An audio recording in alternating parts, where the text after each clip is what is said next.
ஓம் நம சிவாய. ராஜ்கிரண் சார், எங்கள் குடும்பமே உங்களுக்கு கடமைப்பட்டிருக்கு. எங்கள் அப்பா நான் சொல்லணும்னு நினச்ச வரிகளை அவர் சொல்லிட்டாரு. எங்கள் குடும்பத்துக்கே இந்த நன்றி மறக்காத வியாதி இருக்கு. என்றென்றைக்கும் நன்றியோடு நாங்கள் இருக்கிறோம். நீங்கள் எங்கள் ஃபேமிலிக்கு ஒரு கடவுள் மாதிரி. எங்கள் அப்பாவுக்கும் முதல் பட ஹீரோ நீங்கள் தான், எனக்கும் முதல் பட ஹீரோ நீங்கள் தான். இந்த படத்தில் நீங்கள் இருக்கிறது எங்களுக்கு ஒரு ஆசீர்வாதம். ரொம்ப ரொம்ப நன்றி சார். சத்யராஜ் சார், எனக்கு ரொம்ப நாளாகவே உங்கள் கூட சேர்ந்து நடிக்கணும்னு ஆசை. உங்களுக்கும் அது தெரியும். இந்த படம் மூலமாக அது நிறைவேறியிருக்கு. உங்களுக்கு டைரக்ட் பண்ணுற ஒரு ஆப்பர்ச்சுனிட்டியும் எனக்கு கிடைச்சிது. எனக்கு ரொம்ப சந்தோஷம். நீங்கள் ஒரு சீனியர் ஆக்டர், உங்ககிட்ட வந்து ஒரு சில விஷயங்கள் எப்படி சொல்கிறதுன்னு எனக்கு ரொம்ப தயக்கமாக இருக்கும். நான் சின்னதாக சொல்லுவேன் ஏதாவது, சார் அது இப்படி அப்படின்னு. ஆனால் எனக்கு ரொம்ப எப்படி சொன்னால் எப்படி எடுத்துப்பாருன்னு ஒரு தயக்கம் இருக்கும். ஆனால் நீங்கள் ஒரு நியூ கமர் மாதிரி அதை அவ்வளோ அழகாக ரிசீவ் பண்ணி ரொம்ப பியூட்டிஃபுல்லாக எங்களுக்கு இந்த கேரக்டர் நீங்கள் நடித்து கொடுத்தீங்க. ரொம்ப ரொம்ப நன்றி சார். நீங்கள் அருண்ஜி சார், நீங்கள் என்ன சொன்னீங்க, ஒர்க் அவுட் பண்ணுறீங்க, முடிச்சுட்டு ஷூட் முடிச்சுட்டேன்னு. அவர் ஷூட்டிங் பண்ணிகிட்டு இருக்கும்போதே ஒர்க் அவுட் பண்ணிகிட்டே நடிக்கிறார் sir. Great experience working with you sir. Thank you so much. Parthiban sir, என்ன சார், உங்களையும் நான் ரொம்ப கொஞ்சம் மைக்ரோ மேனேஜ் பண்ணிட்டேன்னு நினைக்கிறேன். நான் தலையிலெல்லாம் கையை வைக்கல, அது அந்த மாதிரி எடுத்துக்க வேண்டாம். எல்லாத்தையுமே வித்தியாசமாக பண்ணணும்னு நினைக்கிற பார்த்திபன் சார், எல்லாத்தையுமே அன்யூஷுவலாக பண்ணணும்னு நினைக்கிற பார்த்திபன் சார். அப்போ அவரை யூஸ்வலாக காட்டலாம், அதுவும் அன்யூஷுவலாக இருக்கும்னு எனக்கு தோணுச்சு. அதனால் உங்களை யூஸ்வலாக மாற்றி ஒரு கேரக்டராக இதில் ப்ரெசென்ட் பண்ணியிருக்கோம். நீங்கள் நினைக்கிற அளவுக்கு இது சின்ன கேரக்டர் இல்லை. நீங்கள் படம் பார்க்கும்போது உங்களுக்கு புரியும் நான் நினைக்கிறேன். அருண் விஜய் சார், ரொம்ப சீக்கிரமாக நீங்கள் சொன்ன மாதிரி டக்குன்னு இந்த படம் பண்ணுறதுக்கு அக்செப்ட் பண்ணிட்டீங்க. we had such great time working with each other. ஒரு நல்ல நண்பர் எனக்கு கிடச்சிருக்காரு. நிறைய ஹார்ட் ஒர்க் பண்ணியிருக்கீங்க இந்த படத்துக்காக. உங்களை தூசிலையும் மண்ணுலேயும் புழுதிலையும் போட்டு அடித்து புரட்டி எடுத்திருக்கோம். பட் கொஞ்சம் கூட மனசு நோகாமல் நீங்கள் நடித்து கொடுத்தீங்க. ரொம்ப நன்றி. ஒரு ஃபைட் சீக்வன்ஸில் நானும் அவரும் ஃபைட் பண்ணுற மாதிரி ஒரு சீக்வன்ஸ் இருக்குது.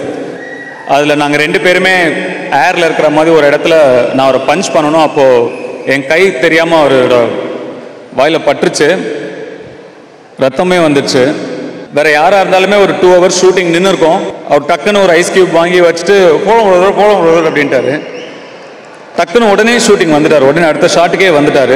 Very dedicated, very sincere, very hard working. And thank you so much for trusting me, for having faith in me. It's an absolute privilege to have worked with you and directed you. Shalini, thank you so much for coming down here. Such a sweet person, at the same time such a brat. You were so entertaining on set. It was lovely working with you. Like Satyaraj said, even I was very surprised. I had planned that scene for 2 days. You finished it in 1 take. It was really nice working with you. Thank you so much. And I'm sure you'll like what you see when you watch the final product. Thank you so much. Of course, Nithya Menon. அவங்க எல்லா இன்டர்வியூலையும் சொல்கிறாங்க, எனக்கு சினிமாலாம் அவ்வளோ இது இல்லை, எனக்கு பெருசாக நடிப்புலலாம் interest இல்லை. ஆனால் நடிப்புக்கும் சினிமாக்கும் அவங்க மேலே நிறைய இன்ட்ரெஸ்ட் இருக்குது. அவங்க தொடர்ந்து இன்னும் நிறைய படங்கள் பண்ணணும், இன்னும் நிறைய பெரிய பெரிய ஒர்க் பண்ணணும், இன்னும் நிறைய விருதுகள் வாங்கணும்னு அவங்களுக்கு என்னுடைய வாழ்த்துக்களை தெரிவிச்சுக்கிறேன். God plus. சமுத்திரக்கனி அண்ணன் என்னோட அண்ணன், அவர் நடிச்சிருக்காரு, அவருக்கு நன்றி தேவையில்லை. இளவரசர் சார், இவங்கெல்லாம் என்னுடைய குடும்பம் மாதிரி. இவங்க எல்லாருக்கும் நான் நன்றி சொல்லணும்னு நினைக்கல. இவங்கெல்லாம் என் கூடவே வரவங்க, என்னுடைய நலம் விரும்பிகள். வடிவிகாசு மேடம், தமிழ் பிரிகிடா, இவங்க எல்லாருக்குமே என்னுடைய நன்றி. ஒரு இயக்குனராக என்னை நம்பி இந்த படத்தில் நீங்கள் எல்லோரும் நடித்ததுக்கு ரொம்ப ரொம்ப நன்றி. என்னுடைய தயாரிப்பாளர் ஆகாஷ், தேங்க்யூ ஸோ மச். நீங்கள் இந்த படத்தோட கதை கூட கேட்கல, நீங்கள் இம்மீடியட்டாக இந்த படம் ப்ரொடியூஸ் பண்ணுறேன்னு நீங்கள் அக்செப்ட் பண்ணிட்டீங்க. மேன் ஆஃப் ஃபியூ வேர்ட்ஸ், நிறையா பேச மாட்டீங்க. உங்களை நானே ஒரு வாட்டி 2 வாட்டி தான் பார்த்துருக்கேன். So much support you gave us. நீங்களும் ஒரு டைரக்டர், இப்போ இதே முறையில் இந்த படம் எடுத்துகிட்டு இருக்கீங்க. உங்கள் படத்துக்கு என்னுடைய வாழ்த்துக்கள். அந்த படம் பெரிய வெற்றி அடைய நான் வாழ்த்துறேன். நீங்களே ஒரு டைரக்டருங்கிறனால இன்னொரு டைரக்டரோட விஷன் உங்களால் புரிஞ்சுக்க முடியுது. அதுக்கான சப்போர்ட்டை முழுசாக பண்ணீங்க. ரொம்ப ரொம்ப நன்றி. ஜிவி, உங்களை பற்றி ஜிவி டிடி கதையாக விட்டாங்க. நீங்கள் 6 வயசுல கிட்டார் வாசிச்சிங்க. நமக்கு தெரியும் நீங்கள் யாருன்னு.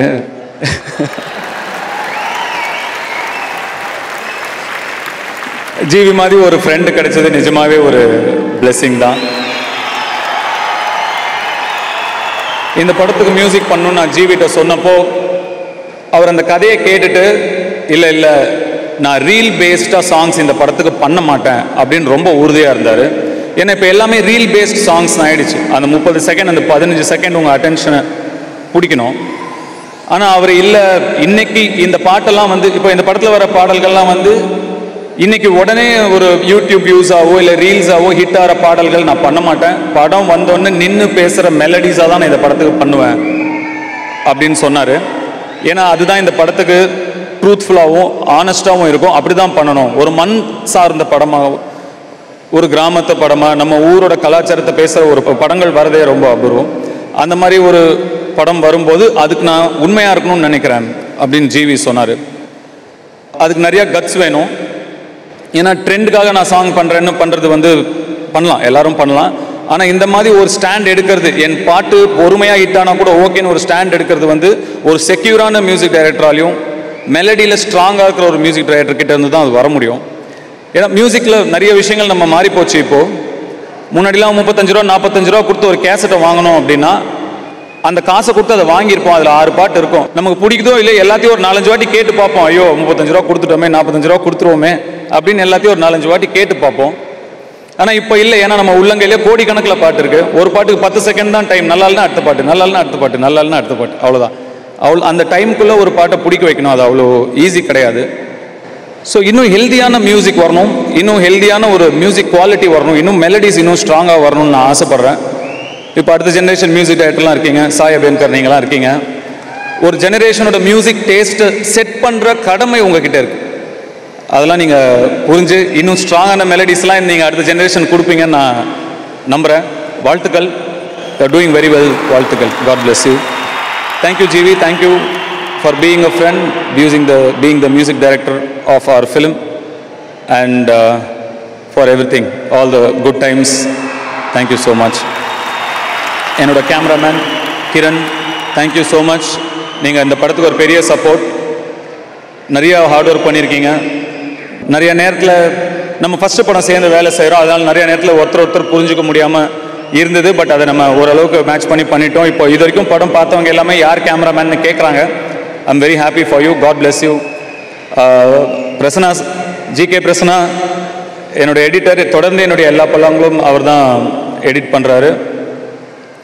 இந்த படத்தோட ஃபஸ்ட்டு ஓம்னு பேப்பரில் மேலே எழுதுனதுலேருந்து லாஸ்ட்டு ரிலீஸ் வரைக்கும் என் கூட கண்டினியூஸாக மொத்தமாக ட்ராவல் ஆகுது GK.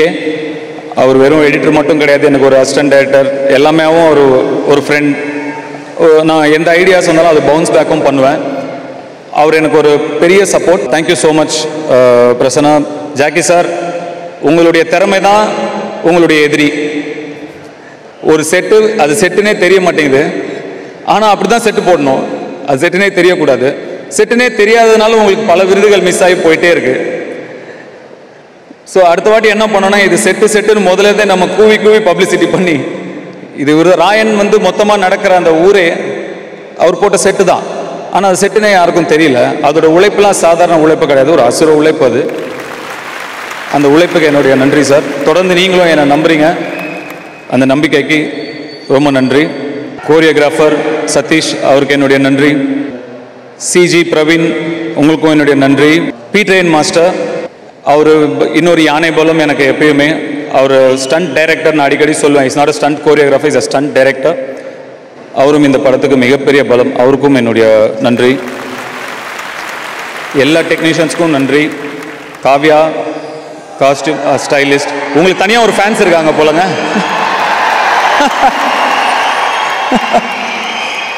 Thank you so much.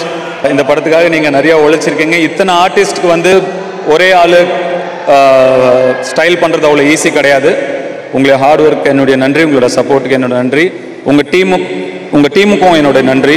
உங்கள் டீம் பேரும் காவியா தான் இல்லையா? அவங்களுக்கும் என்னுடைய நன்றி. Thank you so much. ஸ்ரேயஸ், இந்த படத்துக்காக நிறையா உழைச்சிருக்கீங்க. Day night உழைச்சிருக்கீங்க. நீங்கள் கொஞ்சம் வசதியாக இருந்த பையன்.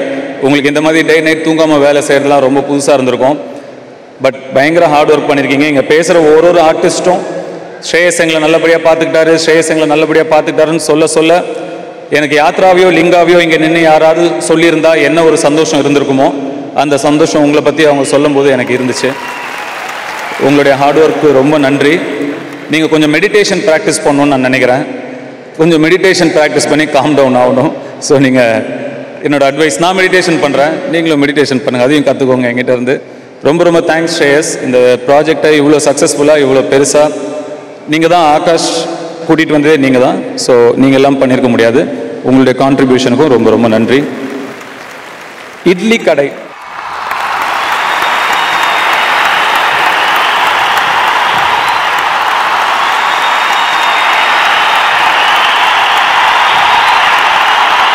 இட்லி கடை, அது என்ன இட்லி கடை, அது என்ன டைட்டில்? இன்னும் கொஞ்சம் பவர்ஃபுல்லாக ஒரு டைட்டில் வச்சிருக்கலாமே. பொதுவாக ஒரு படத்தில், ஒரு சில படங்களில் அந்த ஹீரோவோட பேரே டைட்டிலாக வைப்பாங்க, இந்த ராயன் அந்த மாதிரி. இந்த படத்தோட ஹீரோ இந்த இட்லி கடை தான், அதனால தான் அந்த டைட்டில் இட்லி கடை அப்படிங்கிற டைட்டில். சரி, ஒரு இட்லி கடையை வச்சு படம் பண்ணணும் அப்படின்னு ஏன் தோணுச்சு அப்படின்னா, நான் ஸ்ரேயஸ், அப்புறம் என் கூட அஸ்வத்னு ஒருத்தர் ஒர்க் பண்ணார். நாங்கள் எல்லாரும் ஒரு மீட்டிங்காக ஃபாரின் போயிருந்தோம். மீட்டிங் முடிஞ்சோன்னா அவங்க எல்லாம் அப்படியே டின்னர் வெளில போயிட்டாங்க. நான் இல்லை, நான் கிளம்புறேன், ரூமுக்கு வந்துட்டேன். தனியாக என் ரூமில் இருந்தேன். எல்லாரையும் போல் நான் தனியாக இருக்கும்போது என்னோட கம்பெனி இளையராஜா சார் பாட்டு தான். ஒரு இளையராஜா சார் பாட்டு அப்படியே ஓடிட்டு இருந்தது, ஒரு அழகான பாட்டு. நான் ஏரிக்கர மேலிருந்து 8 தேச பார்த்திருந்து ஏந்திழைக்க காத்திருந்தேன் காணல, மணி 7 8 ஆன பின்னும் ஊரடங்கி போன பின்னும் சோறு தண்ணி வேணும்னு தோணல அப்படின்னு ஒரு பாட்டு. வீட்டில் போய் இந்த பாட்டெலாம் கேளுங்க, சூப்பராக இருக்கும். ஒரு சில பாடல்களுக்கு ஒரு சக்தி இருக்கும். நம்ம வாழ்க்கையில் ஏதாவது ஒரு காலகட்டத்துக்கு நம்மளை அது கூட்டிகிட்டு போகும். குழந்தை பருவத்துக்கோ இல்லை ஸ்கூல் டைமுக்கோ காலேஜ் டைமுக்கோ அந்த மாதிரி ஏதாவது ஒரு ஞாபகத்தை கொடுக்குற ஒரு சக்தி ஒரு சில பாடல்களுக்கு இருக்கும். இந்த பாடல் என்ன, என்னோட சின்ன வயசில், நான் சொல்கிறது ஒரு 8 வயசு 9 வயசில் என்னுடைய அம்மா சம்மர் வெக்கேஷன் ஆனால் அவங்களுடைய கிராமத்துக்கு கூட்டிகிட்டு போயிடுவாங்க. நாங்கள் அங்கே ஒரு 2-2.5 மாதம் இருப்போம். அந்த கிராமத்துக்கும் அங்கே இருக்கிற என்னோடய பாட்டி வீட்டுக்கும் இந்த பாட்டு என்னை கூட்டிகிட்டு போச்சு. அந்த கிராமத்தில் ஒரு முக்கியமான கேரக்டர், ஒரு மெயின் ரோடு இருக்கும், 2 பஸ் தான் வந்து போகும், ஒரே ஒரு கடை, அது ஒரு இட்லி கடை. எனக்கு தினம் அந்த இட்லி கடையில் எப்படியாவது இட்லி சாப்பிடணும். என் சைல்டுஹுட்டில் ரொம்ப முக்கியமான கேரக்டர் இந்த இட்லி கடை. எப்படியாவது டெய்லி அங்கே இட்லி சாப்பிடணும். ஆனால் கையில் காசு இல்லை.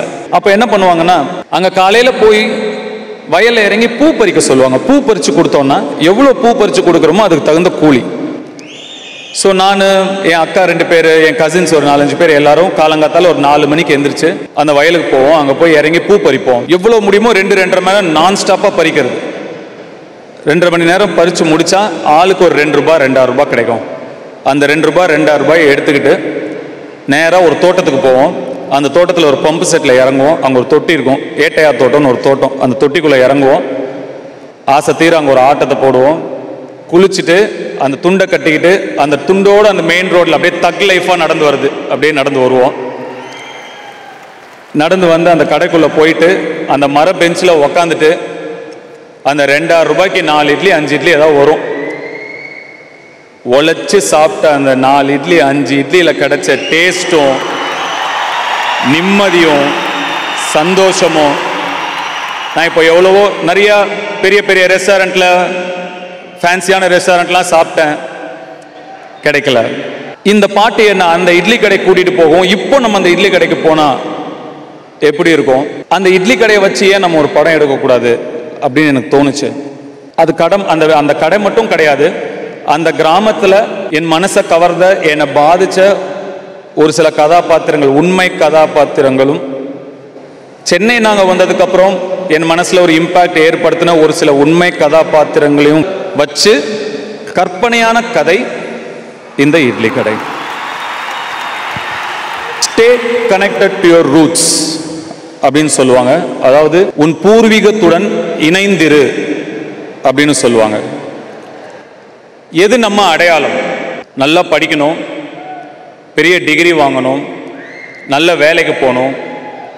இது நமக்கு சொசைட்டியில் ஒரு மரியாதையும் அந்தஸ்தையும் கொடுக்கும், நம்மளுடைய வாழ்வாதாரமாக மாறும்.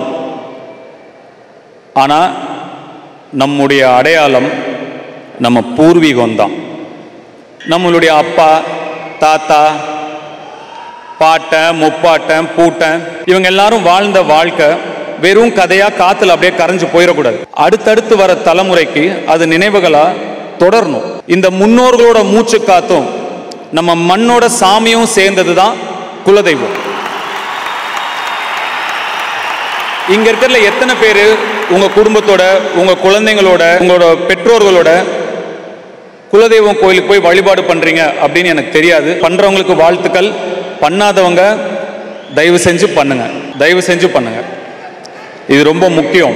ஒரு சில விஷயங்களை மறந்து போயிடக்கூடாது, ஒரு சில விஷயங்களை அப்படியே கடந்து போயிடக்கூடாது. இங்க இருக்கிற நம்ம எல்லாருக்கும் நம்மளுடைய அப்பா அம்மா பேர் தெரியும், தாத்தா பாட்டி பேர் தெரியும். அவங்களோட அப்பா அம்மா, அவங்களோட தாத்தா பாட்டி வாய்ப்பு ரொம்ப கம்மி. ஒரு சிலர் தெரிஞ்சிருக்கலாம், வாய்ப்பு ரொம்ப கம்மி. நம்ம பிள்ளைங்களை நம்ம குலதெய்வம் கோயிலுக்கு கூட்டிட்டு போய் அவங்களோட வாழ்க்கையையும் வந்த வழியையும் அவங்களுக்கு எடுத்து சொல்லி அந்த குலதெய்வத்தோட அருளோட நம்ம பிள்ளையை வளர்க்கணும்.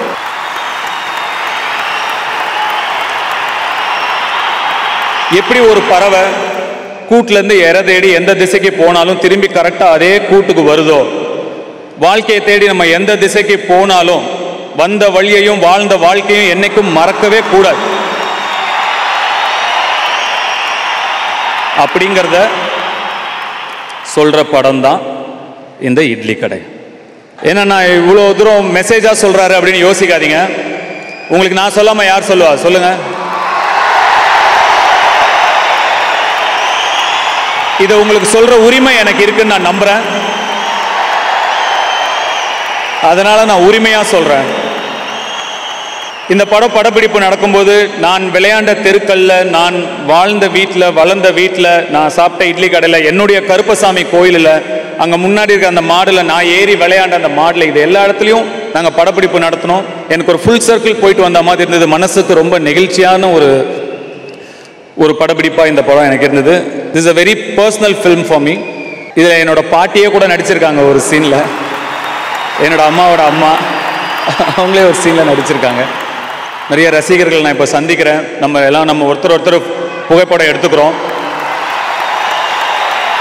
தொடர்ந்து இன்னும் எல்லாரையும் நான் சந்திக்கிறேன். அப்படி நான் உங்களெல்லாம் சந்திக்கும் போது நிறைய பேர் என்கிட்ட வந்து, இப்போ நான் டாக்டராக இருக்கேன், நான் ஆர்கிடெக்டாக இருக்கேன், நான் IAS படிச்சுட்டு இருக்கேன், நான் ஒரு இன்ஜினியராக இருக்கேன், முக்கால்வாசி பேர் இந்த மாதிரி என்கிட்ட சொன்னீங்க. எனக்கு அவ்வளவு மனசுக்கு நெகிழ்வாக இருந்தது. ஒரு சினிமா ரசிகர்களாக இருங்க, என்ன உங்களை குடும்பத்தினவர்னா ஏற்றுக்கிட்டுங்க, என்னை படத்தில் பார்த்து ரசிக்கிறீங்க.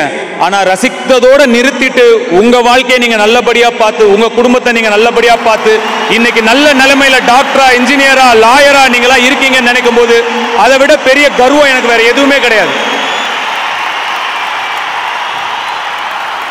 அதுதான் முக்கியம், அதுதான் ரொம்ப ரொம்ப முக்கியம். சினிமாவில் என்ன ரசிச்சா போதும், அதுக்கு மேலே குடும்பங்களை பார்த்துக்கோங்க, உங்கள் வாழ்க்கையை நல்லபடியாக பார்த்துக்கோங்க. அது ரொம்ப ரொம்ப முக்கியம். I am very very happy. Idli கடை நிச்சயமாக உங்களுக்கு பிடிச்ச ஒரு படமாக இருக்கும்னு நான் நம்புகிறேன். உங்கள் குடும்பங்களோட நிச்சயமாக பார்க்க வேண்டிய படமாக இது இருக்கும் அப்படின்னு நான் நம்புகிறேன். அண்ட் ஒன்ஸ் அகெயின் என்னுடைய டீமுக்கும், டைரக்ஷன் டீமுக்கும், என்னுடைய கோ ஆக்டர்ஸ் டீமுக்கும் என்னுடைய நன்றி. உங்கள் சப்போர்ட் எதுவும் இல்லாமல் இதெல்லாம் பண்ணியிருக்கவே முடியாது என்னால். Thank you so much. Sir, first ஒரு பர்சனல் கொஸ்டின் சார்.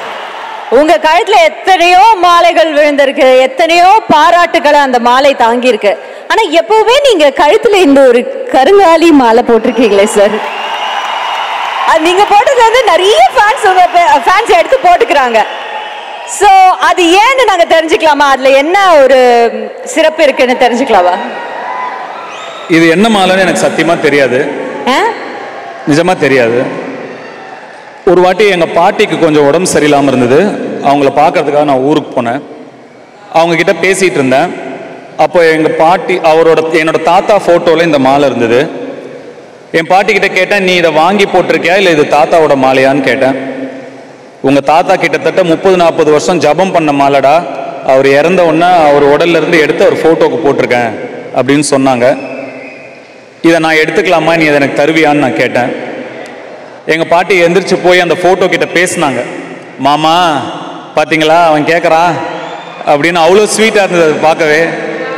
உங்களுக்கு எத்தனை பேர பசங்க இருக்காங்க, ஆனால் இவன் தான் வந்து இந்த மாலை வேணும்னு கேட்குறான் அப்படின்னு சொல்லி அந்த மாலையை எடுத்து அவங்க மந்திரிச்சு எனக்கு விபூதி வச்சு கழுத்தில் போட்டு விட்டாங்க. அப்போயிலேருந்து என்னுடைய முன்னோர்களும் அவங்களுடைய ஆசீர்வாதமும் என் கூடயே இருக்கிற மாதிரியும் என்னை ப்ரொடெக்ட் பண்ணிட்டு இருக்கிற மாதிரியும் எனக்கு ஒரு ஃபீலிங். அதனால இதை நான் போட்டிருக்கேன். நிறைய பேர் ஒன்றுன்னு சொல்கிறாங்க, இது போட்டால் அதாகும் இதாகும்னு. எங்கள் தாத்தா மாலை ஒன்றும் ஆகாது. சத்தியமா இதுக்கு இப்படி ஒரு கதை இருக்கும் நாங்க எதிர்பார்க்கவே இல்லை sir. Thank you so much for sharing with us. நீங்க அந்த மாலையை போட்டதுக்கு அப்புறம் ஒரு 300 ரூபா ரேட் ஏத்திட்டாங்க சார் ஆன்லைன்ல. அவ்வளோ ஃபேமஸாக போயிட்டு இருக்கு சார். இப்போ நிறைய விஷயங்கள் படத்தில் நாங்கள் உங்களை பார்க்குறோம், ரசிக்கிறோம். இப்போ நிறைய பேர் சொல்றப்போ ஓஜி ஓஜி அப்படின்னு வார்த்தை யூஸ் பண்றாங்க. எப்படி உங்க ஆக்டிங்க்கு நாங்கள் மிகப்பெரிய ஃபேனோ, உங்களோட ஃபங்குக்கும் சில டைம் நாங்கள் பயங்கரமா ரசிப்போம். ஓஜி ஃபங்க் பாருங்க சார், உங்களோட ஃபங்க் ஸ்டைலுக்கு, இந்த ஓஜி ஃபங்குக்கு தனுஷ் சார் என்ன சொல்ல உங்களுக்கு ரொம்ப பிடிக்குமா சார்? இல்லை, நம்ம கொஞ்சம் சுமார் மூஞ்சி தான், நம்ம முகத்துக்கு ஒரு சார் இதெல்லாம் நம்ப முடியாது. ஏத்துக்க அங்க பாருங்க எல்லோ சட்டை ஏத்துக்க முடியாதுங்கிறாரு. ஒரு சில ஹேர் ஸ்டைல் தான் சூட் ஆகும், அதனால அப்போ வச்சுக்கிட்டது. பசங்க ஆசைப்பட்ட திருப்பி வைக்க வேண்டியதுதான். சார் நீங்க ஃபர்ஸ்ட் எப்ப அது வச்சீங்கன்னு உங்களுக்கு ஞாபகம் இருக்கா? பொல்லாதவன் தான் நினைக்கிறேன் முதல் படம். If I am not wrong, தெரியல. பொல்லாதவன் தான் நினைக்கிறேன். இல்லையா? இல்ல இல்ல, நான் கேக்குறேன் சினிமாக்கு வர்றதுக்கு முன்னாடி. இல்ல இல்ல இல்ல. ஓகே, தனுஷ் சார்னு சொன்ன உடனே எங்களுக்கு உங்களோட டான்ஸ் ஞாபகம் வரும், உங்களோட லிரிக்ஸ் ஞாபகம் வரும், நீங்க பாடுற அந்த குரல் ஞாபகம் வரும். இது எல்லாத்த விட உங்களுடைய அசுரத்தனமான அந்த ஒரு நடிப்பு வந்து எங்களுக்கு ஞாபகம் வரும். பட் தனுஷ் அப்படின்னு சொன்னா உங்களுக்கு டக்குன்னு ஃபர்ஸ்ட் என்ன சார் ஞாபகம் வரும்? என்னை பொறுத்தவரை அப்படி கேட்டீங்கன்னா ஒரு நல்ல தகப்பன்கிற ஞாபகம் வரும். எத்தனையோ விஷயங்களை நான் என்னை பற்றி நான் பெருமையாக சொல்லிக்க மாட்டேன். இந்த ஒரு விஷயத்தில் நான் நெஞ்சு நிமித்தி பெருமைப்படுறேன், நான் ஒரு நல்ல தகப்பன். அப்படி கண்டிப்பா உங்களுடைய ரசிகர்கள் பொதுவா உங்களை பத்தி பொது வெளியில பேசும்போது கூட ஒரு தகப்பனா அவர் வந்து பயங்கரம் இல்ல, பெஸ்ட் இல்ல, நிறைய பேர் சொல்லி நாங்க கேட்டிருக்கோம். அண்ட் அது நீங்க மனசுல நினைக்கிறது நீங்க உங்க செயல்ல காட்டுறது எல்லாருக்கும் போய் சேருது. And I have to mention you have to blessed kids. So அவங்களுக்கு எங்களுடைய வாழ்த்துக்களை இந்த தருணத்துல கொடுத்துக்கிறோம். அவர் வச்சிருக்காரு பாருங்க ஃபங்க், அழகா இருக்கீங்க, பியூட்டிஃபுல்லா இருக்கு அந்த ஃபங்க் உங்களுக்கு. பாருங்க இப்போ இன்னைக்கு இருக்கிற இந்த இதெல்லாம் எடுத்து உங்களோட இந்த க்ளோஸ் அப் எல்லாம் எடுத்து சோனியா பாட்டு போட்டு ஃபுல்லா அதுலதான் ரீல்ஸ். என்ன இல்லைங்க, நம்மள வீடியோ எடுக்கவே இல்லை. ஐயோ எடுங்க ரெடி ஆயிட்டார் சார். எடுங்க நல்ல நீங்க எடுங்க. நெக்ஸ்ட் சார், உங்க வாழ்க்கைய ஒரு பயோபிக்கா எடுத்தா அந்த படத்துக்கு என்ன டைட்டில் சார் வைக்கலாம்? ஏப்பா என் பயோபிக்கும் வடச்சென்னை 2 தானா?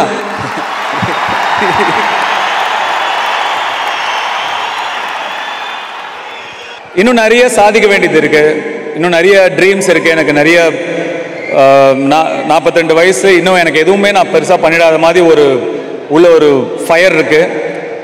ஸோ பயோபிக் பற்றி பேச வேண்டிய நேரம் இது இல்லை. ஏதாவது பெருசாக சாதிச்சா அப்போ பேசலாம். சரி சார், நீங்க எத்தனையோ எதிர்பாராத சாதனைகளை வந்து நீங்க வந்து செயல்படுத்தி இருக்கீங்க, அச்சீவ் பண்ணியிருக்கீங்க. பட் எங்களுக்கு வந்து ஒரு ஆசை இருக்கு, என்னைக்காவது எங்களுடைய ஒரு தமிழ் படத்துக்கு இல்லைன்னா ஒரு தமிழ் நாயகனுக்கு, தமிழ் பேசக்கூடிய ஒரு நாயகனுக்கு ஆஸ்கர் விருது நீங்க வாங்கி தந்துருவீங்களா எங்களுக்கு? அந்த ஆசை உங்களுக்கு இருக்கா? இப்படிதான் சார் நேஷனல் அவார்ட்னு சொன்ன போது இதே மாதிரி தான் சொன்னீங்க, ஆனா வாங்கிட்டீங்க. ஹாலிவுட் படம்னு சொல்லும் போது இதே தான் சொன்னீங்க. பாருங்க, என்ன எழுதியிருக்கோ நடக்கும். இப்போதைக்கு எனக்கு ஒரே ஆசை தான், இட்லி கடை நல்லபடியாக அவங்கள போய் சேரணும், அவ்வளோதான். பட் அந்த ஆசையோட சேர்ந்து நாங்கெல்லாம் இந்த ஆஸ்கர் ஆசையும் கொஞ்சம் அப்படியே மேனிஃபெஸ்ட் பண்ணிக்கிறோம். தமிழரசு மாதிரி மேனிஃபெஸ்ட் பண்ணிக்கவா? ஓகே, அலோ பண்ணிருக்காரு. ஏகப்பட்ட மேனிஃபெஸ்டேஷன் போகுது. நெக்ஸ்ட் ஒரு இமேஜ் ஒன்று பார்க்க போறோம் சார். சார் சார் சார் இங்க திரும்புங்க சார். இது பார்த்ததுல இருந்து ஃபுல்லா ட்ரெண்டிங் போய் இது பாருங்க. என்ன சார் யோசிச்சுட்டு இருந்தீங்க? என்ன சார் யோசிச்சீங்க? ப்ளீஸ் சொல்லுங்க சார். என்ன இவ்வளவு வெக்கப்படுறீங்க சார்? இல்லை வெக்கப்படலை. ஒரு ஆக்சுவலாக நிறைய ஆக்டர்ஸ் கிட்ட இருக்கும், அருண் விஜய் கூட ஒத்துக்குவார் நான் சொல்கிறது.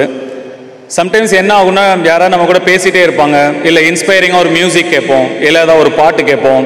அப்படி கேட்கும்போது ஆக்டர்ஸ்குள்ளே ஒரு விஷயம் இருக்கும், நம்ம அதை பெர்ஃபார்ம் பண்ணி பார்க்க ஆரம்பிப்போம் நமக்கே தெரியாமல். சத்யராஜ் சார், பார்த்திபன் சார், உங்கள் ராஜ்கிரண் சார், உங்களுக்கு எல்லாருக்குமே தெரியும். நமக்கே தெரியாது, சடனாக நம்ம கான்ஷியஸாக அதை பண்ண மாட்டோம், நமக்கே தெரியாமல் ஆகிடும். அன்றைக்கி கொஞ்சம் குழந்தைகள் வந்து அந்த ராயன் சாங் ரொம்ப அழகாக பாடிட்டு இருந்தாங்க. நான் ஒரு செகண்ட் நம்ம எங்கே இருக்கோம், என்ன பண்ணுறோம் அதெல்லாம் மறந்துட்டு நான் கொஞ்சம் அந்த ராயன் கேரக்டர் பண்ண ஹோம்ஒர்க் அந்த மாதிரி கொஞ்சம் எனக்கே தெரியாமல் கொஞ்சம் அந்த காட் கேரிட் அவே. யூஸ்வலாக இது என் கூட ரொம்ப நெருக்கமாக இருக்கிறவங்களுக்கு தெரியும், என்னடா இவன் பைத்தியமாய் நம்ம ஒன்று பேசுகிறோம், ஏதோ தனியாக ஏதோ பண்ணிட்டு இருக்கான்னு அவங்க நினைப்பாங்க. வெளியே காட்டிக்க மாட்டோம், அவாய்ட் பண்ணிவிடுவோம். இது நம்மளை மீறி என்னோட கண்ட்ரோல் இல்லாமல் வந்தது. அது கொஞ்சம் எம்பாரசிங்காக தான் இருக்குது. இல்லை சார், அழகாக தான் இருந்தது. இப்போ ஒவ்வொரு வார்த்தைகள் சொல்கிறோம், உங்களுக்கு டக்குன்னு என்ன தோணுதோ அதை நீங்கள் சொல்லிடுங்க. கடவுள், இங்கே. காதல், காதல் எங்கே.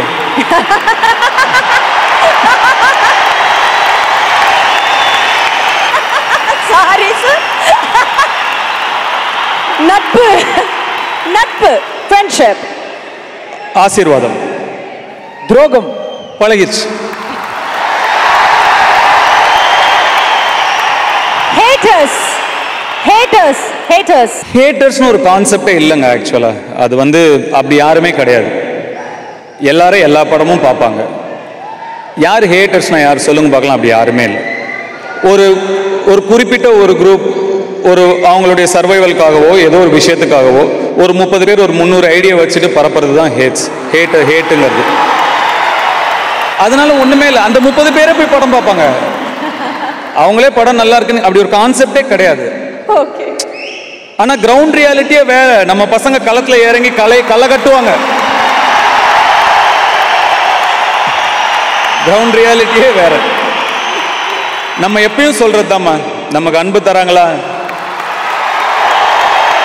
நமக்கு வெறுப்பு தராங்களா, அன்புவின் எழுச்சி தான் எல்லாமே. Super sir, fantastic. அரசியல் புரியாது. ரசிகர்கள், கடைசி வார்த்தை ரசிகர்கள்.